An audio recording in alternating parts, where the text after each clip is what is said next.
broadcast. It's going to be G2 taking on Sharks in the first semi-final of the PLG Grand Slam. And here we are, as you said, finally in game. Sharks on the CT side, G2 on the T side, as already. It seems like it's going to be an execution coming from G2, smoke coming in towards Connector, but JNT can still see through it. Long range angle held from Leo, but up on top is Nak. He taps away. Leo and Nak, they double up for 2 kills coming in for Sharks. Early advantage coming into the pistol, but Sharks, he's close. Playing with the smoke. He finds the headshot on top of the train, and it's a man advantage pulled back for Sharks at least. Only one though. Nice shot there from Lucky in towards Connector onto JNT, but that's a crucial frag from RCF. Bringing this one back into a man advantage for the Brazilians as the bomb stampedes his way down the B lower ramp here in towards the B side. But oh my goodness, RCF. There you have it. 3 kills there from him as he snipes them down the B lower ramp. And this goes 1-0 for Sharks on their map pick. And as Blair Vendetta said, it felt like Sharks definitely got the better off here. Well, the better end of the stick in the veto. Train, they won 16-5 in their best of 3 versus additional 4 rounds. You maybe win that first buy round, try and break your opposition's money and get off to a strong lead and carry that momentum through the best of 3. Assuming this will be a little bit of a technical pause early, a little bit of a hiccup, and we should be back into it shortly. But that pistol was pretty convincingly won by the Sharks side. They had a nice little setup inside of the A-bomb site. Yeah, it was very interesting to see how Sharks played that. Obviously, G2 went for the execution towards the A site, through Popdog, through T-Main. They smoked off Connector, and Sharks were not playing close. They played far back, they played on the Connector, they played Heaven, they played the far distance angles and used the USBs to their advantage, so very, very well read by them. But into this one, it will not be the force buy from G2. Obviously, 2 months ago, the change in how the round loss bonus is affected by the pistols. $2,000 across the board here for G2, so they can save this one. Only one flashbang for Sharks. Flash over, try and get 1 or 2 kills. But it should be a buy round in round number 3. Yeah, this should just be a brick wall that G2 are about to run into. Sharks have all the rifles in play. They've even got that 1 SMG in the mix. So this should be a little extra cash and a free round here for the Sharks side. Waiting as the play, just perhaps G2 trying to find a little bit of info, see if anybody gets aggressive, perhaps pick up a kill. The point of this is sort of, you try and play it slow, you can come up with the next decision. Here comes the flash, it's going to be a fast play into towards the A-bomb site. Nak, he's spraying through, Kenny S able to find a... To really build up their economy, which means if G2 win this one, we could be seeing a very weak force buy from Sharks in the next round, and that could really be the beginning of some momentum here for the T side of G2. But for now, they're a very standard default from the French side as they go 2 towards alley, 2 towards the B halls, and leaving Shocks in towards T main. So this allows for 2 players to take control towards the B upper halls. Obviously, Jax and Kenny S take control towards alley. And once they have that map control, they can be that mid-round call from Shocks as to where they're eventually going to conclude the round. The extra couple of kills that G2 were able to collect actually affords them much more utility than perhaps they would have had. So gives them plenty of options, and there is certain weaknesses within the Shark side in terms of their utility. So they're not going to be able to hold that off as easily as they would have loved. And so G2 going into the slower default, trying to find some information, poking and prodding, deciding where the best place for them to hit is coming into the final few seconds of this round. Lucky will peek out, finds a little bit of info, or a lack of, and that will slow the play once more. 50 seconds remaining, and take a look at the utility currently for G2. They have the smokes, the molotovs to go for an execution. And as I say that, now they're primed and ready. Seems like they're positioned for a split down Popdog and through T-Main in towards the A site. But Dinko, look where Leo is. Leo up close and personal, but the shots come through, right through the smoke, able to connect, scopes in. Should have got himself 2 kills there realistically, but only gets the 1. The kills keep coming in for the CT side. G2 trying to fight with their backs against the wall. Lucky rattling shots off towards Heaven, but Kenny, he's got himself a great position in behind the green train as he slips his way through hell. That smoke will begin to fade, and he can have a little look inside of this A-bomb site. 10 seconds, they have to move so quickly. Kenny, he's going to miss the shot. It's into a 2 versus 4, and it's all over here. G2 might as well just save these weapons. They have to at this point. 5 seconds remaining. There's no chance for them to go in towards the B site. Sharks have done it into the first buy round here on Train. And for G2, they had a very typical round. 2 alley, 2 B upper halls, 1 team main. They took control across the map. And when they went for their A site execution, Leo just heard the smokes being primed. It forced an early rotation from the B site from Sharks. And it felt like immediately they had 4 players on the crime scene ready to deter G2. And now into round number 4, it's going to be the force-up. Oh, actually, no.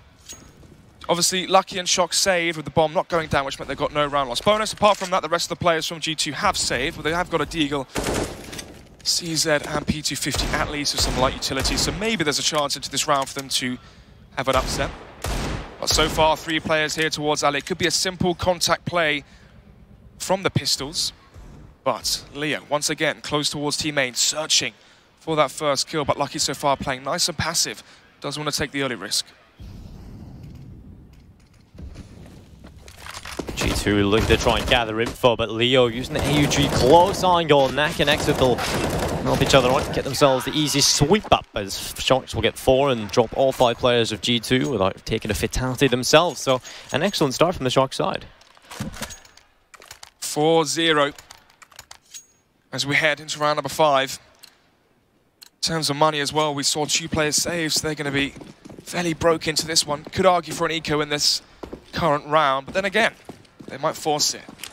As the buy is here. Galil for Lucky, but apart from that, AKs across the board. Kenny S in towards Olof. Trying to see if he can search for this first kill, but it seems like his feet have been spotted there by Leo. Seems to have such good control here towards T-Main as the push comes through. Shocks, 1 for 1. Eventually going to be traded out. It's going to be Knack as well here towards Connector. And we see ourselves almost in a deja vu situation towards the A site, 3 versus 2. Yeah, Lucky and Kenny S having a fight again with their backs up against the ropes. Kenny S is on 25 HP as well, so he will be dropped very quickly if anybody decides to take a fight or spots him. They need to find the instant kills. Knack just in below heaven on the bottom of the ladder. Kenny S having a bit of a search, actually spots the angle, but there's the bullet. Exit will drop Kenny. It's all on Lucky. The new addition to the side as the bomb lies right in front of his feet. You'll have to try and collect that and try and win this 1 versus 3. 45 seconds remaining for the new addition of G2. He's been gifted some insight, spots the gun barrel of Exit, takes him down towards Hell. 35 seconds left here. The bomb in his possession. As the next peak comes through, RCF. Ooh, he goes down as well. That's a very nice shot. Knack is right to low HP. 23 points of health. And Lucky just going to go up the ladder in towards the B site. He has full utility as well here, Dinko. He can Molotov towards the Connector. Smoke the bomb off. There are so many options here in this 1 versus 1. Yeah, Lucky planted in the default position. He's got himself the triple already. Would love to get this quad kill to finally post 1 on the board for G2. And throw the smoke and cover the vision. And he slithers his way back into the ramp. Doesn't have the info or anything to go off here, so he has to play as safe as possible. Luckily for him, Knack is going to be coming in from that connector area. He's towards the back of the bomb site, so Lucky has a great position currently. He also has that Molotov if he needs to use it later in this round, but Knack has got the kit. Does he decide to go for this even? Knack is leaving a lot of, not a lot of time for himself as he runs back into the site. Lucky just 1 bullet, he'll take him. There we go. It's G2 on the board with 1. G2 being gifted their first rounds here. A 1 versus 3 from Lucky. Quite ironic for his name because that was very well played. Into round number 6 we go, and you can see how G2 are changing their strategy so far in this matchup. To begin with, it was slow, steady, execution-based, and in that round, it was Shocks and Kenny S, the stars of this G2 team, searching for opening picks. But speaking of that, Dinko, Leo comes charging in already. Lucky about to have a bit of a fight here. There has been a tendency for Leo to want to go for these aggressive plays so far in this game, so G2 should expect that sort of play from him. They've done it a couple of times to it as well, so they should set up accordingly, and you see Lucky has that in the back of his head. Look how much damage is being done across the board already though. G2 have 2 players being dropped pretty low. Double AWP set up from Sharks. 1 towards the B site. Oh, also 2 AUGs as well, so 4 scopes in the server for the Brazilians. And let's see then. Body, is he going to be expecting the AWP from RCF here towards the B upper halls as he comes walking in? And that's exactly how RCF is going to want it. Slow and steady, very easy shot to land as the flashbang doesn't connect. That's some poor utility usage there from G2 as through the smoke Kenny S gets tagged. Leo is just loving this aggression so far in already. He's just trying to find a little bit more here as he smokes again. He'll just stay on the opposite end of this. There's no way G2 get through here without losing at least 1 player. So things are looking great for the Sharks side currently. Sharks waiting on the opposite end of the smoke. Knows Leo is likely to have stuck around in this area. We He'll walk through that Molotov. He doesn't care. Walks right into it, but he might die to it. There we go. From the grave, Leo able to find the trade onto Shox. Kenny S has got himself a decent position inside a Pop Dog. We'll gather the info that Knack is still here, but no. The headshot comes in. Jax is finished off, and it's Kenny versus 4. 9 seconds remaining. Impossible scenario here for Kenny S. He's going to be forced to save his weapon. And this is a dire, dire situation now for G2 going forward, as this means their money will be reset. Back down to the $1,400 round loss bonus. And Dinka, look at the money. $1,500 for Body. Jax, $1,700 for Shox. Yeah, first pause is going to come in from the T side, and I don't blame them. They've got 30 seconds to try and work out the best way to redistribute their wealth. And to be honest, there isn't really much wealth there to use. Yeah, they've just got to find a way of maybe picking up a couple of pistols on some of the players to have a little more. And I would say that's only lucky at this point. So you could go for the force buy, try and play around this M4 that you have on Kenny S. That's definitely a possibility they can play with. But at this point, it's all about getting rounds, because look at Shox. Look at the stunt they've got already. 5-1, and you've got to believe that lead's going to grow. So far, 4-round advantage for the Brazilians, and with the force buy coming in with only 2 rifles and one of those saved in the last round. If G2 lose this, it goes 6-1. They're forced onto an eco. We could be seeing 7-1 lead here for the CT side of Train from Sharks. But this is their map pick, obviously, for G2. New roster, they haven't had time to practice. Maybe a 2-1 scoreline is going to be humbling for G2 going into the next round, the grand finals, versus other 4s who have looked unbelievable so far this tournament, and of course Fnatic. Ali control early on here from G2, the normal smoke towards the back lanes, and then the Molotov out towards the green chain side. But Leo seems to be everywhere on the map, and so far, he's looking like he's primed for a flashbang. Oh, wow. Sprays them all. Knack able to help him as well. They find the quad kill between the 2 players, and it's on Shox. So 1 versus 4 as he slithers his way back down the ladder room. Smoke comes in, they know exactly where he's coming from, and he'll run out, at least trying to find something, but exit long range, so this AUG is able to find a frag. And these scopes have really been working well for the Shark side, adapting to AUG in play. And let's think why these scopes are working so well. Typically, when you have an AWP, it's very good versus contact plays and versus teams that are facing often, going for picks, trying to get early aggression. AWPs are not good versus executions and utility usage that's very, very effective. And so far, what have Sharks done? They've AWPed far back positions, they've AUG'd from far back positions, and G2 have just walked into their scopes time and time again. I feel like an adjustment here from G2 could be to go for more of an execution style. But so far, this is a very one-sided matchup, but it's only 7-8 rounds in. We can't be getting too overzealous so far. Yeah, this is looking great for Sharks. Just want to pick up the easy frags, the free kills, but G2, they do get the bomb plant due to the sort of passive plays that are coming in from Sharks. They will be afforded that, but Sharks don't have any money problems themselves, and the problem actually lies over on G2. The loss bonus building up along with the bomb plant. They've got themselves enough money for a buy to come through, but at this point, it's not enough just to get the buy. You have to start getting round wins. As I predicted, 7-1 after the reset earlier on. Another pause here, this time for the CT side, and could be many reasons for this one, Dinko. Obviously for Sharks, they know that this is a major round to win. This is the round now where G2 are going to have their full buy. There's no economic issues for G2 where they have 2 Galils, 3 Galils, or 2 AKs and 3 pistols and weak utility.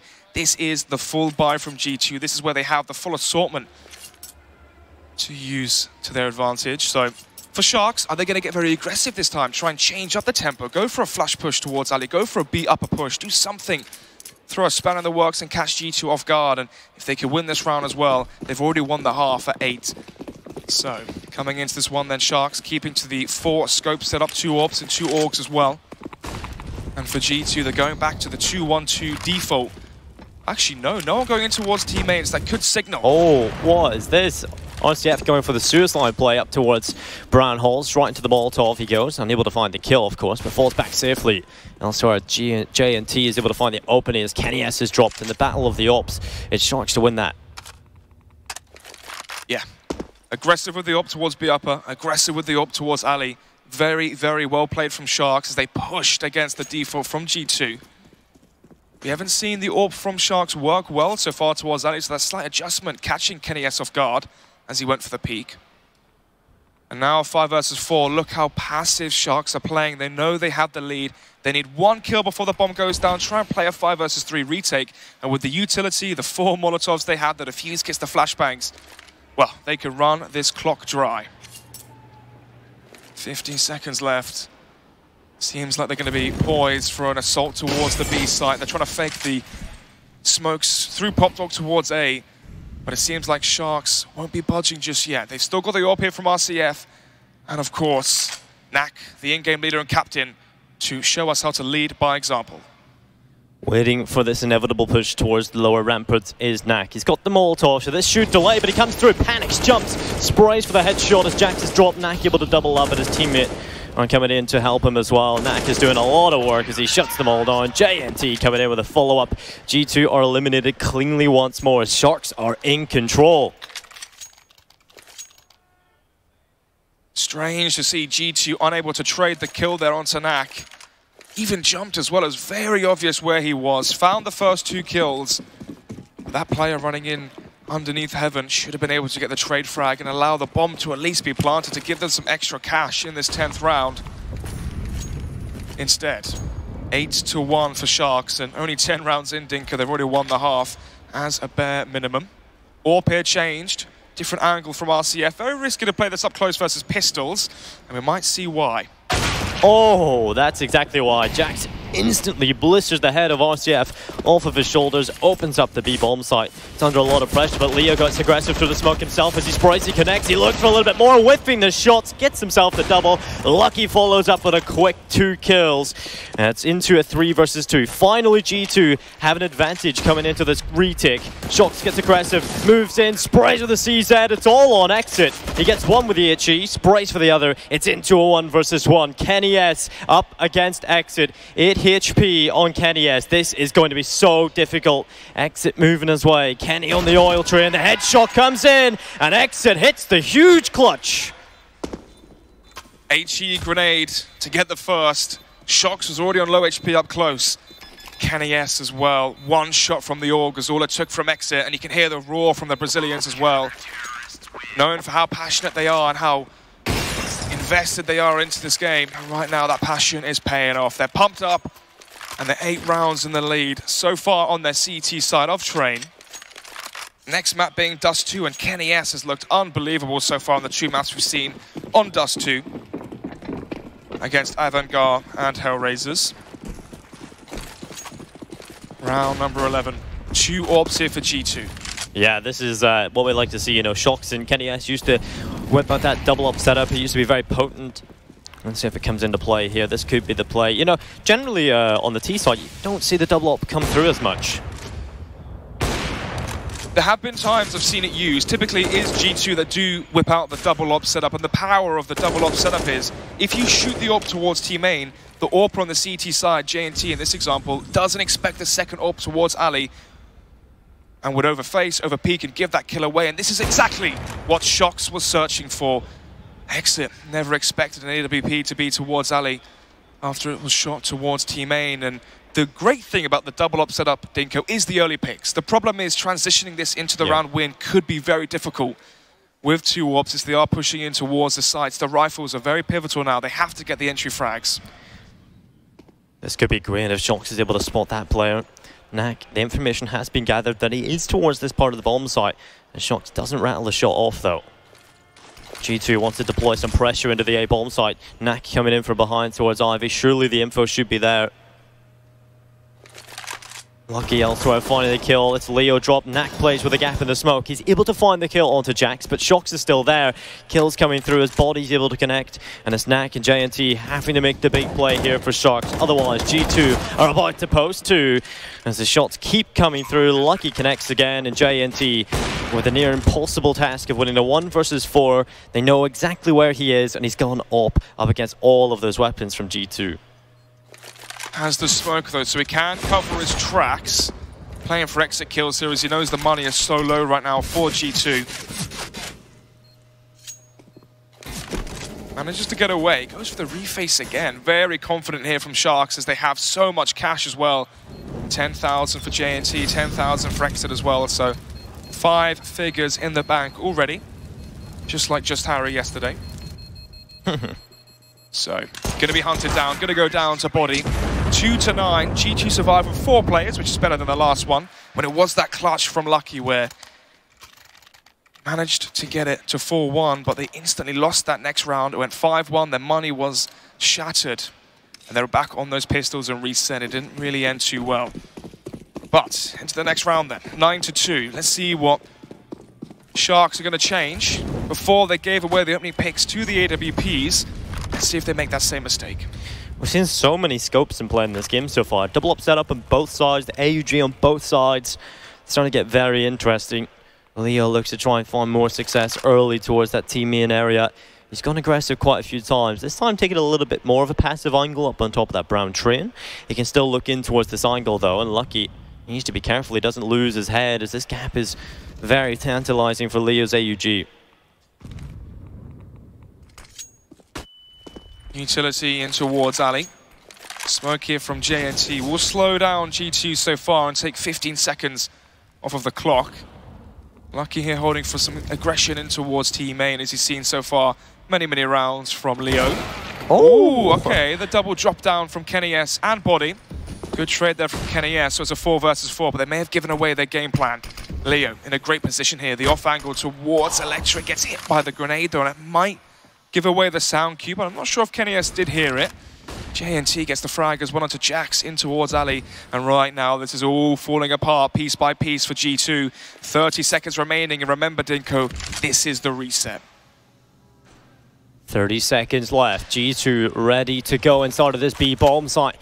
But the same can be said for Shox, who are here and waiting. Knack trying to take the initial fights again towards the lower ramparts as he slips his way in behind the bomb site. Instant headshot from Lucky. Kenny S able to find the follow-up, and it's into a 2 versus 3. G2 have the advantage, holding this B bomb site down as the time ticks.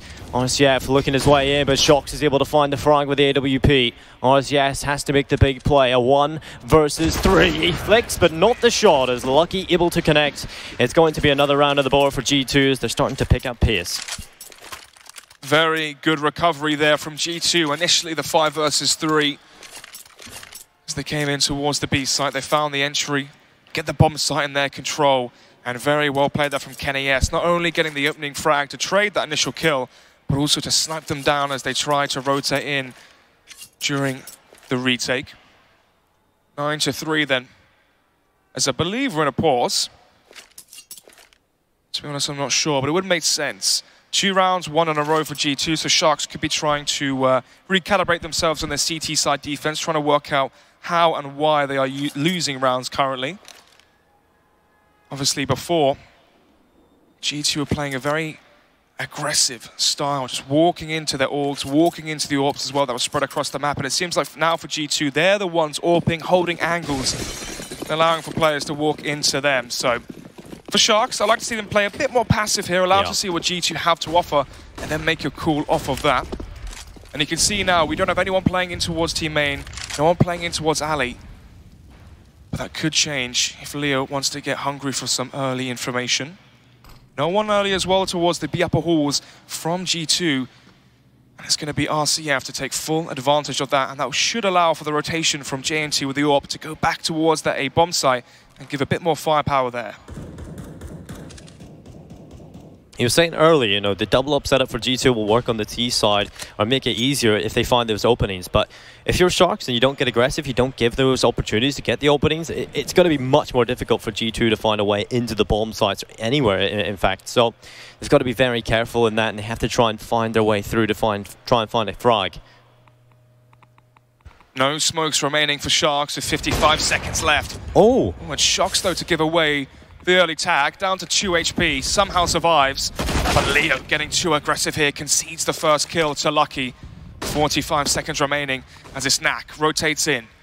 They still have RCF towards the B bomb, so this is slowly pushing in. Body may be caught off guard, or is he going to try and throw a smoke grenade? No, instead he is holding for that aggression, expecting the play. But the timing could really be against his favor as he gets digged down, and somehow he survives. 4 of the players here are so low from G2 as they're trying to get their way onto the bomb site.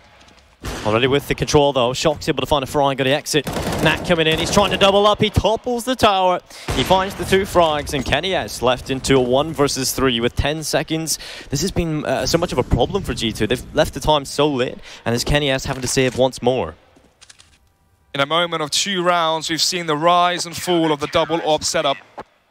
Ooh, nice shot there from Kenny S, but yeah, back to the point. You see why it can be effective. You run a double AWP setup, you play passive, you allow for the picks to come in your favor. But if you don't get those kills, it's very hard to force the round win off of the default from G2. Only having 3 rifles means that 2 players are trying to force their way in, charging in with AWPs. And you saw there 4 players very, very heavily tagged as they try to make their way in towards the A site. And Knack currently on 15 kills. Well, easy job for him. 2, 3 bullets to kill each one. It was just a shooting gallery. Yeah, I know Blair will be thinking it's 2006 here because Knack is playing like a beast. 15 and 5. He's at the top of the scoreboard here for Sharks currently. At the beginning it was Leo moving in, aggressive frags, finding the openings, double kills here and there. But Knack has been pretty consistent in finding the multi-frags, holding the bomb sites when G2 make their late pushes. And Sharks have been pretty good at adapting on that CT side to whatever G2 have thrown at them. Yeah, it's very true. Obviously, in the pistol round, we saw a very passive CT setup, and it worked against the aggression from G2. They played a very fast pistol with 1 smoke, trying to catch Sharks on the fly. First buy round, again, G2 go for an execution play. Leo is very close. He counters it as he hears the grenades pinned, forces the early rotation.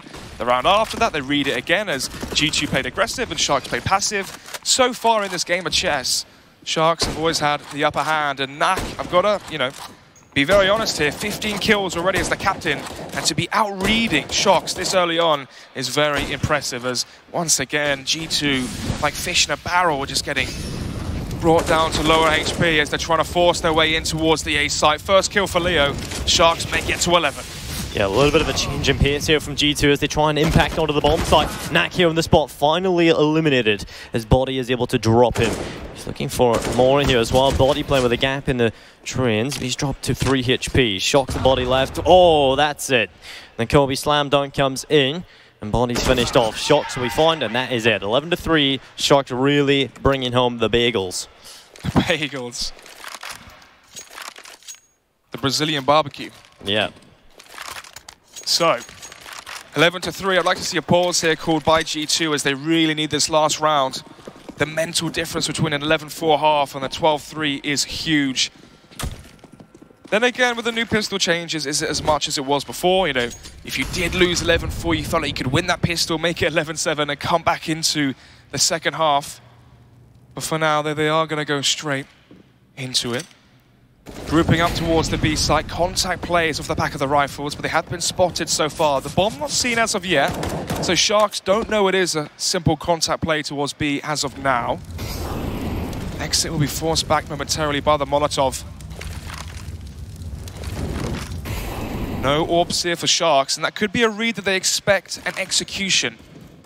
Obviously, we spoke earlier that the AWPs are very good versus a split and pick style, and yeah, execution from G2, and this is where those rifles are going to thrive. Oh no, they're trying to bait out the utility. Yeah, G2 trying to force the Molotovs, but they haven't forced the hand just yet. Eventually they will push. RCR for the spot. We hear the footsteps all around him. Just doesn't want to give away his position just yet. Especially when JNT and Knack are doing enough. And RCF, he's going to run around. Finds the bomb planted. That's Body. But the bomb has been planted. But G2 are just falling apart. Jack hits the first headshot though. Molotov will push him away. X is able to find it. Kenny S getting spammed through the smoke. He's on 4 HP. Desperately trying to find something with that grenade onto the bomb. But it's being defused. He won't be allowed out of the smoke. It's JNT to connect. And 12-3.5 for Sharks. G2 looking lost in the server. I mean, we saw it early on as well. There were no trade frags in the first initial 4 or 5 rounds. We saw a massive discrepancy in team play between these two teams. And G2 just getting picked apart one by one. And even in that last round as well, how on earth has, I believe it was Leo on the bomb site, able just to walk up, deny the plant when Jax is there, supposedly supporting his teammate planting. And yeah, that definitely should not be happening. Let's see if they can pick themselves up though. Shocks in the middle, the in-game leader and captain. Right now, this has to be a rocky speech if they want to come back into train. Yeah, this is definitely not the start G2 we're looking for. Well, the start people were predicting. Sharks have come into this one looking on fire, looking like the better team. They've adapted to whatever, you know, Sharks has thrown at them with the G2 squad. They've changed their pace, they've changed the setups, they've been really consistent in finding the frags where the final pushes are coming through. So Sharks definitely have looked solid, and G2 kind of limited in their plans. This pistol can make or break the first map, and maybe even the series as well. If this is a 16-3 or a 16-4, Sharks could maybe try and carry that momentum into the next map for that 2-0 sweep. But for Sharks, unlike G2, they are going to be going towards the B bomb site. We see two sets of utility, probably going to be the ramp smoke and the sandwich smoke between the bomb train and the grey train. So far, though, 4 players here from G2. Look at the push from Sharks. That confidence is gleaming from him, and this means G2, surely this is their round. As the play begins to come in, Sharks coming in through the ramparts. It's lucky to find the first headshot. Doubles up eventually. A kill comes through for the T side, but things are looking good for G2 as Kenny S steps up from the coils as he finds himself the headshot. Sharks comes in, punishes from behind. RCF left with a very difficult clutch, runs out of ammo, and Lucky finds the frag. It's a pistol for G2, and they stay alive in the second half. 4-12. Bomb not going down, which means we should be seeing the full eco from Sharks into the next round. But then again, with such a big lead, do they go for the audacious force? And the answer to that question is no. Save here, allow for the 12-5 half, sorry, the 12-5 scoreline, and then go for the investment into round about 18. Jax here with the SMG, trying to farm up some cash early on. Okay. Expect the unexpected. Hashtag RCF MIBR confirmed. Anyway, Molotov goes out. Right now for Sharks, what they're doing is baiting out utility. You can see them making steps in towards Pop Dog, making steps towards B Halls. They're trying to force the Molotovs out of G2 and just waste some extra cash. At this point, G2, this is on paper a free round, right? Jax finds the opening. There we go. Drops to the floor. Doesn't have to leave, just stays there. Waits for another one to come into the conveyor belt of death, but no one wants to go there, and you couldn't blame them for that. Just under a minute left, and Sharks still trying to find some space up towards the upper parts of B in the brown holes. Coming towards the B bomb site. It's not going to be easy though, as you have Sharks waiting a long range with the M4A4 as they begin to move into his crosshair. Sharks able to connect, Body coming in, and Sharks will finish them off. Body and Sharks, they make it work on the B bomb site, and an easy sweep up for G2. And now the true test for the CT side of G2. They made it look very easy on the pistol and anti-eco, but now into the buy round, this is where it's important. Sharks didn't get the bomb down, as I said before, so in terms of utility, how's it going to be looking? It's fairly decent. Oh, it's obviously very good, but not perfect. They have 4 smokes to work with, so they can go for an execution. As of right now, 3 towards alley, and 1 towards the upper halls, and 1 in towards the white halls. So once again, very basic default coming out now. The team main player, Leo, just flashing in towards alley, allowing for those players to save their utility later on into the round. 2-1-2 default here. 2 players be upper, 1 in towards team main and 2 towards alley. So we should be seeing a default from Sharks into an execution.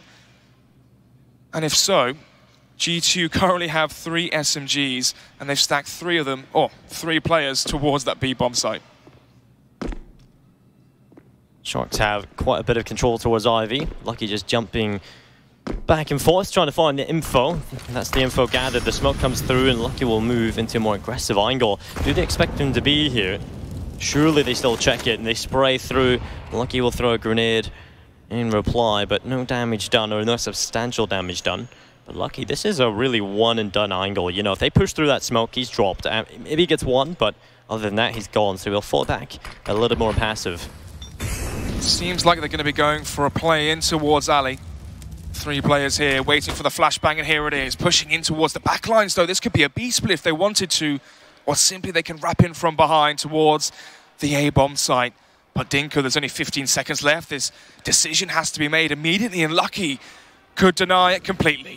Yeah, Lucky in from behind, he pinches them. Oh, he only gets one kill. The bomb, that's the big play though. Danny has to pick it up, or Leo should I say, and it's falling apart. There's no time for the bomb plant, so it's all about keeping the two players alive and not losing anyone. That was a little disjointed from the Shark side towards the end. Yeah, they took control of the map, but there were no picks given away from G2. They played it passive, they played it calm, and they waited for Sharks to make the mistake. And they waited just too long, 15 seconds left remaining. A strange thing as well, Dinka, was there's 3 players pushing through alley. 2 of them go towards green train towards the A site. 1 of them goes in towards CT spawn towards B, obviously trying to wrap in behind connector and kill the CT players from behind, but you could argue 15 seconds left, he has to go with the body of the team to really try and get that bomb down. Otherwise, there's no round to save anyway if he was to go for a flank. Pause coming in, I think, and you would imagine from Sharks as well, as they're the ones that haven't found an answer just yet on their T side as we do go live with the matchup. 2 UMPs, 2 AKs, and the single Deagle for exit. As they go 5 in towards the B upper halls. Oh, but Body, he's here up close, using the smoke to his advantage. Yeah, G2 have been very proactive on the CT side so far, finding lots of angles to try and dismantle Sharks from anything they want to throw at them, but Body this time might get a little too many unwanted guesses. There's quite a lot of players right in front of him, spraying with the MP9, can't get anything done. Exit able to find the kill with a Deagle as they set up inside of the ramp. Shocks waiting on top of the grey train. They have utility as well. 3, 4 smokes to deploy as Shocks throws his own, but at a poor time. Leo as well with the second frag in towards that B site. And just like that, you can see tangible evidence that the save was called. Fleeting away in towards alley and towards T-spawn. Kenny and Lucky trying to save onto their scoped weapons here, the AUG and the AWP. And that round as well, for Body to play that off angle, the big problem with that angle is it's the right-eyed peek. If you are peeking from the right side, as Sharks were, you see that CT player a moment before he sees you, giving you the upper hand, allowing you to pre-aim the angle, knowing exactly where his head's going to be. And it's a very easy kill to find if you are anticipating it. And just like that, like dominoes, they fall 1 by 1. And Sharks now get to 13. G2 that they have saved onto 2 weapons, and they won a couple in a row. So we should be seeing the buy for them in this next round. However, 3 now for Sharks to gain to get us to a 1-0 lead. So, how much cash has G2 got to work with? And the answer is a lot. Mimicking exactly what Sharks did to them. 2 AUGs and 2 AWPs with a single M4 onto Jax. Defuse kits, Molotovs, good utility for the CT side, as this looks like a very fast round. Exit with the smoke in towards green train, thrown by Popdog. 3 players here from G2, and they could get caught with their trousers around their ankles here. There's only 2 players towards A. Jack's coming in from behind, though. This could get very messy. There's a player looking right at it. It's Knack, and he reads it perfectly. Jax is finished off. Kenny is able to find himself a frag, but RCF will reply with a trade immediately. So it's into the 4 versus 3. Just over a minute left, and Shark still trying to get towards this A-bomb site, but Lucky has other ideas. Exit will brutalize his head, and it's onto Body and Shock. So 2 versus 3 for G2, just trying to hold, or at least retake at this point, as the bomb has been planted. Body slips on by, covering the angle towards Brown Train. There's a player inside of Popdog as well. This gets very difficult. He needs to find this 1 versus 1. Exit, he's got to lose his head. His Body's able to find it. And Shocks has the grit read. He knows someone's up there. He has the angle, but just not extending into his crosshair just yet. RCF gets called. His Body to find it. Knack on his own. It's into the 1 versus 2 as the time is ticking. Knack can make the big play as he moves closer to the bomb. There's not enough time. G2, they've only got the 1 kit. Shocks needs to stick this. Knack is going for it through the smokes. No, Shocks is dropped. It's Knack, and he does it for Sharks. They go 14, and what a performance from Knack. I thought Body had done it. Managed to sneak in under the guard of Sharks. Came in behind the Popdog player. Managed to kill another Sharks player in towards heaven, and that should have been it over. Oh, Kenny S with his head in his hands, and well, pretty much sums up this performance from G2 on the first map. But of course, it is obviously the map pick from Sharks. Can't be getting too overhyped as of yet. There's still Dust 2 to be played, and Nuke is the final map, and Dust 2 an extremely potent map so far for Kenny S. They're going to need that sort of firepower if they're going to go up against the likes of Exit, RCF, and as of right now, Dinko, Knack is the one really delivering the goods for the Brazilians. Yeah, Blair was saying on the desk, you know, he has been known for the fragging ability of the past, and, you know, 2006, that's quite some time ago, but he's definitely having one of those vintage performances here in this match, and that is incredible to see, you know, those clutches coming in, finding the multi-kills, they drop towards ladders, making the read on some of the flanks rotations coming in from G2. He's definitely been one of the best players on the server, if not the best.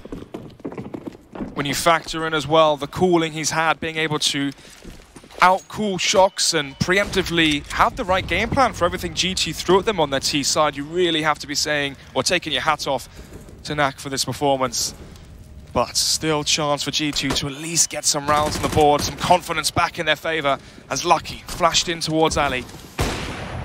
Not going to find anything just yet, and RCF just goes straight through it. Lucky up close. RCF, is he going to check the angle? It's the right-eyed peek. He spots the shoulder, wins the duel, and just like that, Sharks now have the advantage. Minute 15 seconds left on the clock, and Sharks, all they have to do is use the man lead, group up together, and just trade those frags, and they should be seeing match point. Sharks sitting, waiting for just a little bit of Leo to show so he can rattle off the bullets in front of that CZ. And no one coming towards him. This actually opens up an opportunity for Sharks, though. He could go up the top of the ladder, get in behind a couple of these players as they are starting to gather instead of brown holes.